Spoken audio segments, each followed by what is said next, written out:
Wali Kota Banjarmasin bersama jajaran Forkopimda memantau arus penumpang melalui Pelabuhan Trisakti Banjarmasin Banjarmasin besokan Selasa 18 April 2023. Dari hasil pemantauan masih ada beberapa kendala terkait keberangkatan nangkaya angkutan kendaraan roda 4 One Ekspedisi yang kadang mencukupi kapasitas atau adanya keterbatasan tempat di dok kapal. Selain memonitoring bahan kebutuhan pokok ke pasar tradisional One Modern, Wali Kota Banjarmasin bersama jajaran Forkopimda juga memantau arus penumpang melalui Pelabuhan Trisakti Banjarmasin Banjarmasin besokan Selasa 18 April 2023. Wali Kota Banjarmasin Ibnu Sina Wahetakuni Prima TV memadahkan jumlah arus mudik melalui jalur laut menjelang Idul Fitri 1444 Hijriah meningkat lebih dari 100%. Bahkan dalam sepekan ini, jumlah penumpang yang berangkat melalui Pelabuhan Trisakti mencapai 500.000 lebih. Dan diperkirakan puncaknya akan terjadi pada 2 hari menjelang Lebaran.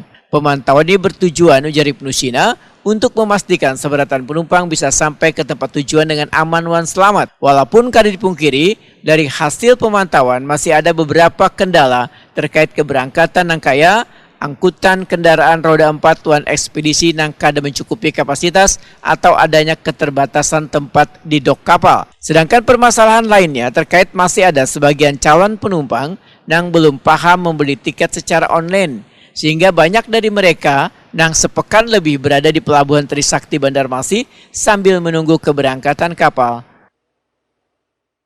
Sengaja memantau arus mudik di Pelabuhan Trisakti dan memastikan bahwa seluruh penumpang itu terangkut dengan baik. Nah, memang ada kendala-kendala di lapangan yang harus segera diatasi, diantaranya adalah terkait dengan kapasitas kapal, terutama untuk angkutan truk. Nah, kalau penumpang insya Allah cukup lah, ya, dan puncaknya nanti dalam 2-3 hari ini, 19-20 insya Allah terangkut.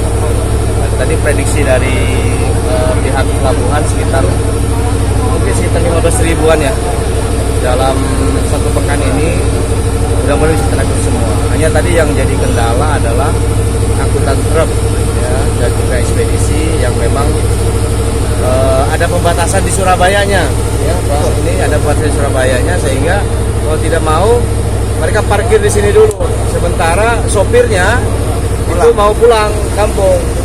Nah, tapi dari kebijakan perusahaannya sepertinya diizinkan untuk pulang. Hanya tadi sebagian besar tidak tahu kalau pembelian tiket secara online.